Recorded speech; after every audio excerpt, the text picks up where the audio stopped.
As we talk today on today's Speak and Get What You Want podcast, we're talking about the surprising way one family built connection. And this story, it touches close home to me because I've known Bree forever. But the reality is, Bree, you have built a connection with people in the most unusual way. So Bree, great to be with you. Thanks for coming on. Thanks. I'm really happy to be here.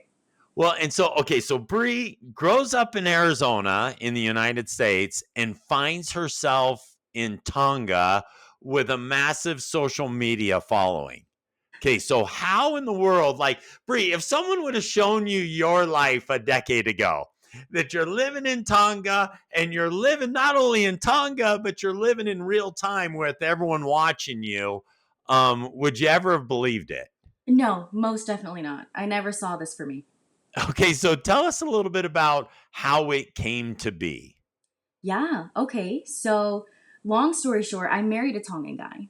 And so that's how I ended up back in Tonga with him and his parents. We just felt like going back to Tonga was the right thing to do when we finished university from BYU, Hawaii. And so that's where we went. That's what we did. And we started our life there. We moved in with grandma and grandpa.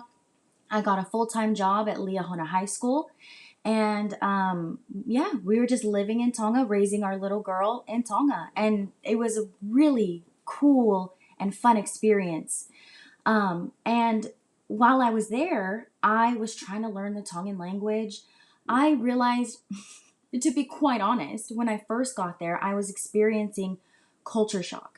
I had lived in Hawaii for 5 years, and North Shore Oahu, right? Not like Honolulu, not like the busy areas, not the better off areas. I was in a smaller, more humble community up in Hawaii. And so I figured, well, I already know what island life is like, right? No, I was wrong. I was so wrong. And so I get to Tonga and I'm just surprised at everything I'm experiencing, and it really felt like I had just gone to a completely different world. And so Okay, well, but Bree, wait a sec. So, but you grew up in an affluent home in Arizona, and so your parents did well, and now here you are in Tonga. How did you have the resilience to say I'm staying and I'm going to figure this out? yeah, well, I think it all came with the motivation behind the decision. Hmm, We just knew it was right for us. And when you get that feeling, it's really you just can't deny it. And so okay. we felt like so Manu has 7 siblings. Comes from a big Tongan family. He's got 7 siblings, and he had one brother still at home. And this one brother has special needs. And so it and his parents are getting older. His parents are almost in their his dad's in his 70s, mom in his late 60s, and no one was at home with them.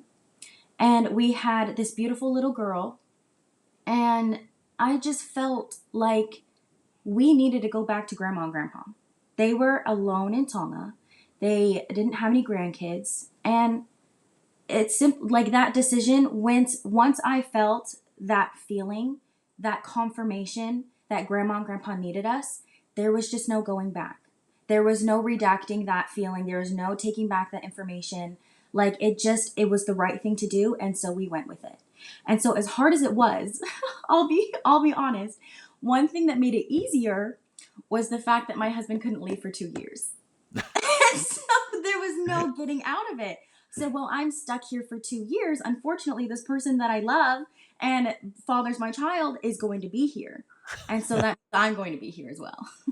Right, right. So you take this situation, but I love the determination that you had because you could have had a long distance relationship, but you're saying no, I'm gonna stay here. I'm gonna figure this out, and I'm gonna make it happen. And I love that, Bree. I love that about you. That you determine, okay, what am I gonna do? And then once you make that decision, it's full speed ahead. Too many people too often just make the decision and then they decide, oh, maybe not. Maybe I'll figure something else out. But you were determined to make this a positive experience. And then the outcome has been unreal, Bree. You have so many people have been influenced by you because of your social media tongue and toddler account. So how did that come to be? So here you are, you're going through culture shock, you're having all these experiences, and you're like in the middle of it, you decide, hey, maybe I'll start a social media account. Right. And I remember the day that I created the Instagram account. I talked about it with my husband a couple of times and I said, you know what would be really cool is someone showing what life is really like here. Because here I was a year ago thinking that I could move to Tonga, no problem. Right. But then I show up and it's just vastly different than I thought it was. I said, someone needs to be creating content from here about day in the life, Tongan life, Tongan language, Tongan culture, because I would have watched that stuff, you know? Right. And I said, I can't be the only person. I'm not that unique, right? There's got to be other people like me that either are married into the culture or are Hafkasi, they're part of the culture, but they're maybe mixed cultures, and they just want to know more about Tonga, more about the island life, more about the culture, more about the language. I said, so let's do it. So me and him kind of brainstormed a little bit, and he supported it. He said, yeah, that would be fun. And a big thing for me was I said, I'm not going to show our family's face. You know, I'm not going to I wanted it to be private. I wanted to set all these boundaries. Well, I started creating this content, and all of a sudden, Trina's the one saying all these Tongan words. And I was like, oh, that's so cute. I wasn't expecting that. So she starts saying these words, and we post it on Facebook one time and it got hundreds of thousands of views. It was shared a million times. People were reaching out to me. I saw your daughter on her video saying puaka. That's what it was. She said the word pig. That's Oh, that's puaka in funny. Tongan.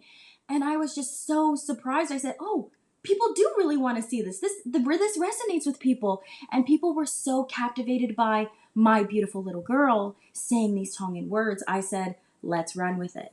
And so that's how it became Tongan Toddler and how we became the face of it. Because I really did want to just share about the lifestyle and Tonga and not about me.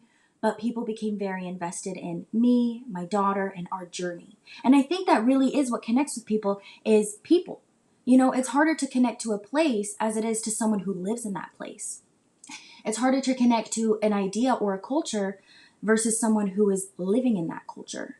And so by putting myself right in front, putting me and my daughter, my husband, and now our second daughter right at the front of the face of it, that's what has built the connection. And that is what has gotten people excited about what we share.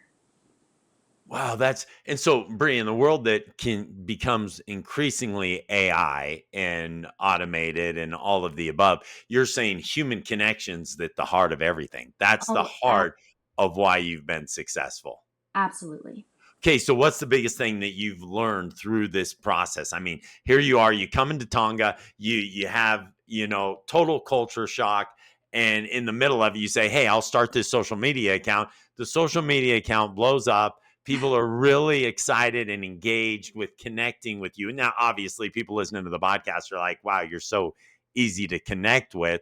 And so it's a very natural skill for you. But what what's been maybe the biggest lesson you learned or perhaps the biggest surprise that you've had in this experience? That's a great question. Um, Biggest surprise. I guess the biggest surprise has been just how much my content has affected people, how Mm, much has touched them, how much they love it. You know, because right. I'm just doing my thing and I'm sharing about my life, my family, but for some reason it resonates so much with people. And I know it's a lot of the time because these people have moved away from Tonga. You know, like they're seeing where they grew up and a young family doing the same thing. Or I also know that there's a lot of people who, like me, are considering, like, Mm, what would it really be like if we moved to Tonga? I know lots of people who consider, like it's a wonderful place. And so just the things that I've shared, I'm so surprised at how much just what I share online. I put it out online, right? I press post and I leave it and I have no idea where it's going to go. I don't know who's going to see it. Like people see my content from Utah to New Zealand to Australia to France to Japan. People all over the world are seeing this and I do not know who they are or what kind of situation they're coming in, but they connect with it. They enjoy it. It resonates with them. There's something that just captivates them. And I love to say that it's the island, right? It's the island, it's the culture that really draws people in, but it's also me and my family, you Oh, know? for And so, sure. yeah, people are just so drawn to Trina. People are so captivated by Trina, my daughter, and seeing her. And yeah, I've been surprised at people just handing her money, buying her gifts.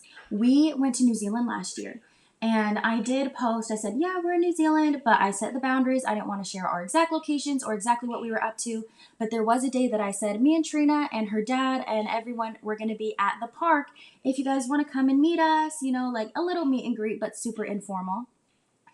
And people showed up with gifts. And I was so surprised. Like gifts that Trina still uses, like right now. Her carry on bag that she uses on the plane was given to her by a follower. Given to her by someone that we don't even know personally, but has been touched by her content and went out of their way, went to the store to buy something for her, give it to her. Like I've just been amazed at the way people have responded to me sharing my life and my struggles and my what I'm up to. Well, and how much of you being willing to be vulnerable do you think causes the connection? Right. Well, like I said at the beginning, I wanted to have all these boundaries with social media. I wanted to be faceless, or like not show my kids and just not share about me and my life. I said this is going to be a page about Tonga, the culture and the language, and that's all I want it to be.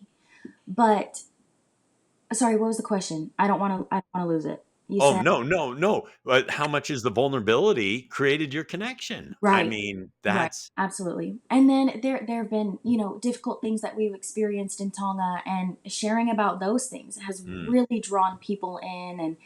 And yeah, I always have that battle with how much should I share? Should I not share this? And when it comes to your family and your kids, you really do have to set boundaries. But to err on the side of there's probably someone else going through what I'm going through. And if I share this, I might touch them. I might be able to help them. Even just reading about someone else going through the same thing, you don't even have to offer solutions or any good advice, but to just know that in a world of social media and AI where everything looks perfect, where everyone looks like they have it all together, no, we don't. We truly, truly don't.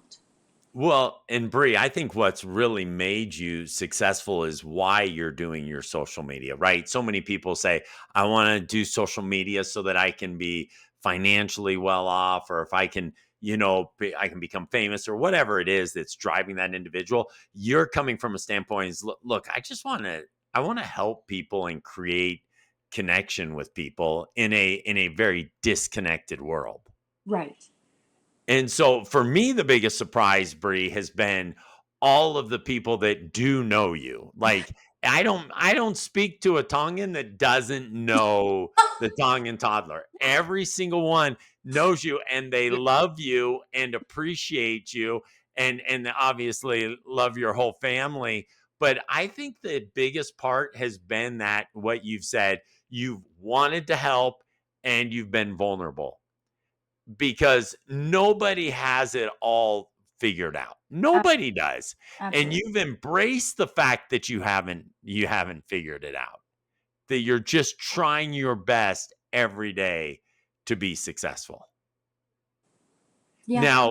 Now when you said you were adjusting from Arizona, so you went from Arizona to Hawaii, Hawaii to Tonga, Hmm. okay? What's been the biggest surprise culturally speaking from Arizona, Hawaii to Tonga? Now, Arizona and Hawaii, they've got to be there's got to be a lot of similarities there. They're both in the United States, and Sure. granted, one's an island, one's a desert, but there's still similarities, right? Yeah. Yeah. I like to think is Hawaii. I like to think of Hawaii as the happy medium. Hawaii's right in the middle between island life and living in the United States because there's so many Polynesian people or islanders, Pacific Islanders that live in Hawaii, and so they bring a lot of their culture with them. And so Hawaii is actually this beautiful melting pot of all these different kinds of cultures. One reason we loved Hawaii was because my half Tongan kids would have fit in perfectly. You know, they Mm, would not have ever felt like they had to choose between being American or being Tongan. Like in right. Hawaii, everyone is celebrated. And so, like, yeah, Hawaii is that happy medium right in between. And so from Arizona to Hawaii, I think a big culture shock was just how communal people are. You know, people share a lot more and they're just a lot more involved in each other's lives. And when I first moved to Hawaii, I had a Tongan roommate. And so I saw firsthand how the culture was different. Right. So, Bree, would you call it a culture of connection? Oh, absolutely.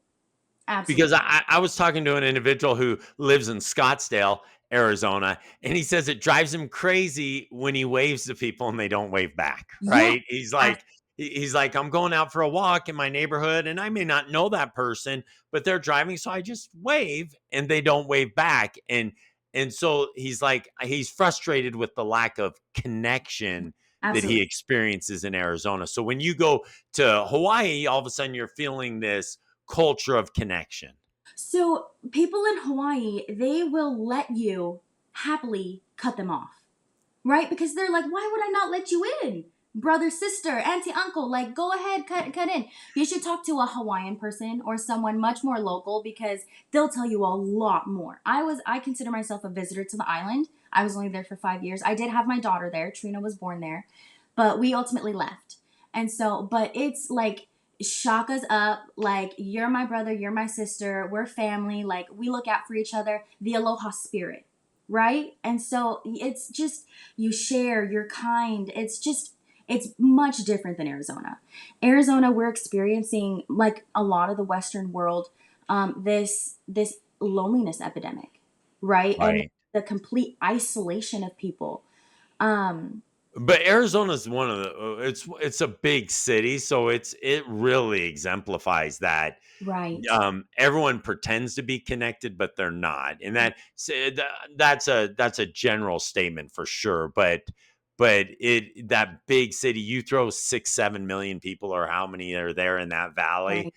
There's just not the connection. That aloha spirit that you talk about is that spirit of connection. Right, exactly. And so that was probably the biggest thing between Arizona and Hawaii was all of a sudden I was just feeling more connected to people. I was driving slower. I was driving more carefully because I was mindful of my community. I was mindful of the kids that were out playing. I knew the people, like you just it's so beautiful that way. I highly, I can't say enough good things about Hawaii because the people, the culture, the experience that you have on the island, it can be sacred. It can be a sacred thing. Oh, that's awesome. And Yeah. now would you say that's though, but when you say Hawaii, specifically also the North Shore, because if North, you were to go down to Honolulu, which is a bigger city, you might have more of that, it would, I think, to an extent, but I think the Aloha spirit extends throughout even Honolulu. wow. Yeah. Okay, so then but then you go to Tonga, is Tonga even more so than Hawaii was, or Oh, absolutely. Yes. Tonga, even more so than Hawaii because there's fewer outsiders. There's not as many Americans or Europeans or people from the Western world bringing in the individualism and straying away from the community idealism, right? And so, yeah, I mean, people in Tonga, so there's this word in Tongan called kainga, right? And kainga means your extended family. Like, Tongans don't have a word for cousin, they don't have a word for uncle or aunt. You would just call your uncle your dad. You would call your mom, or you would call your aunt your mom, and you call your first cousins your siblings because of how close you are, how you are raised, how like you are raised with your first cousins the same way you're raised with your siblings. And so yeah, that's a massive sense of belonging though. oh, absolutely. Absolutely, yes. Wow, so that had to take a minute to get used to when you're raised in Arizona, where there's this. And the irony is sometimes in Arizona, everyone pretends to be kind of connected, but it's Mhm. not. It may be a little more superficial. And I say big cities in general, not specific Mhm. to Arizona. But then you go to This teeny Tonga. tiny, this teeny teeny tiny island. It is so small, significantly smaller than any of the islands in Hawaii. Significantly smaller than Fiji, than Samoa. It is teeny teeny tiny. Wait, Tonga's smaller than like Than Maui or Oahu, or It's a fraction of Maui or Oahu. wow. So, like Hawaii, I could drive like around the island and it would take hours, Yeah, right? It would take a long sure. time just to get to the like from North Shore to the west side. It would take well over an hour just to get to the west side. To get from the east side to the west side of Tongatapu, 45 minutes. Wow. End to end, But how many people live there on that specific? 100,000.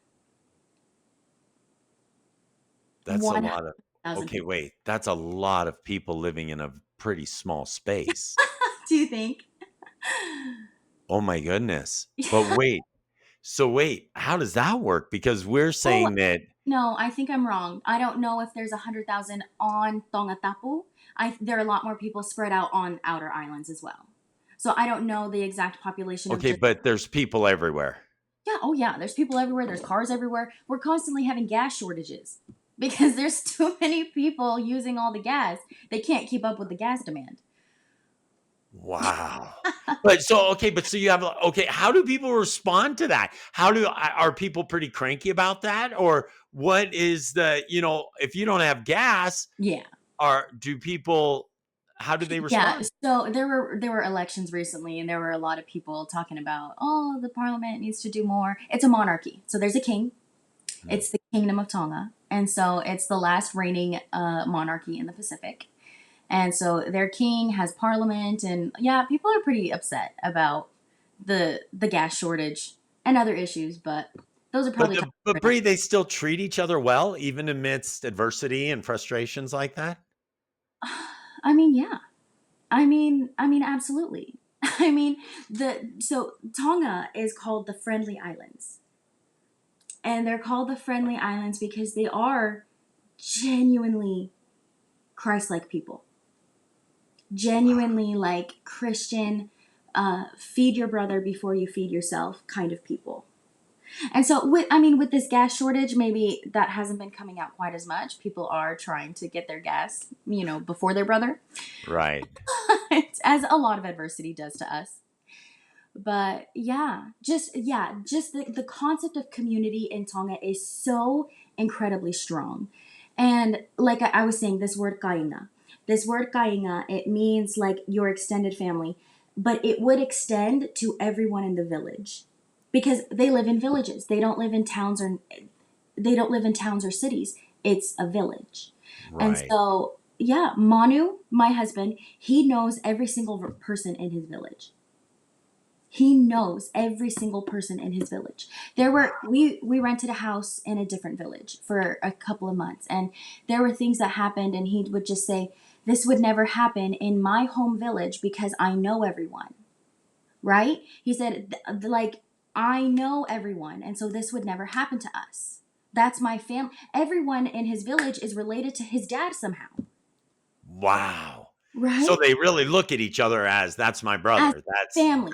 You know that's the family. concept like it takes a village to raise a child? They're Yes. actually living that. They actually live that. Wow. So Yeah. Bree, where would you put human connection or just connection in general? How high is that a priority for everyone living there? So the Tongan culture has four core, they call it golden values. The four golden values of Tongan culture. And one of them is tauhiva, which is connection to other people.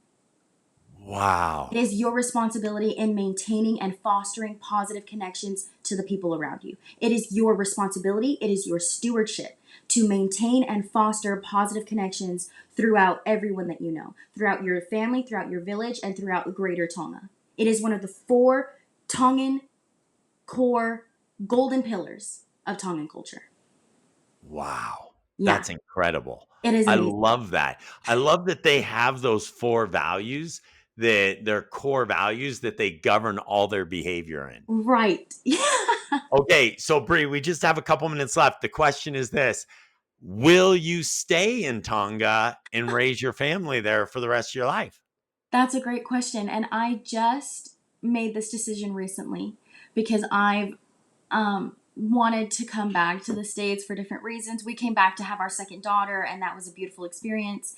Um, I've I've struggled with this decision a lot, and so after a lot of thought, I've decided that we are going to be in Tonga until Grandma and Grandpa aren't there anymore. Wow, Hmm. really? Okay. So So you because of could be there, you don't know, you could be there another 20, 25 years. yeah, yeah, it could definitely be 20 years, Wow. and Well, that's your Arizona family probably not super excited, but they understand, they're you not know? about that, but But what the beautiful thing though, Bree, is you have, and Cassie always says, bloom where you're planted. And you have absolutely bloomed where you are planted in Tonga, creating connection in the craziest ways to where people in the States, I have had people, I've been in Provo, Utah, I've been in Southeast Idaho, I've been in Arizona, I've been all over different places. And if someone's from Tonga, and I even say Samoa too, because there's a lot of people in Samoa as well who know who you are, the impact is real. Connecting, and I love that you came from a standpoint of you are driven by connection with other people. And when you're driven by connecting with other people and doing the right thing, great things happen. absolutely, I agree. And I will say just very quickly that one thing that we focused on at Tongue and Toddler is to create Tongan language learning materials, right? And so we've made YouTube videos all about the Tongan language, how to learn the Tongan language for kids, and just the response that I get from those videos alone. It's amazing the way people are yearning not to only connect with other people, but to connect back to where they come from, to their culture and their language. And just I think that's one reason what I've done has made so much impact. It's because it helps people connect back to themselves and the family that came before them, because that is also such an important part of the connection that we do. Oh, I love that. I love that. If you're not following Tongue and Toddler, you absolutely need to. That is such an awesome, awesome insight. Bree, thank you, thank you, thank you for coming on and sharing that with us today. You've been phenomenal. Your Instagram account is awesome. I love it. I love watching your family and just create that connection with the world. Thank you so much, I appreciate that. I love being with you. Take care, Bree. Okay, love you, bye. Bye now.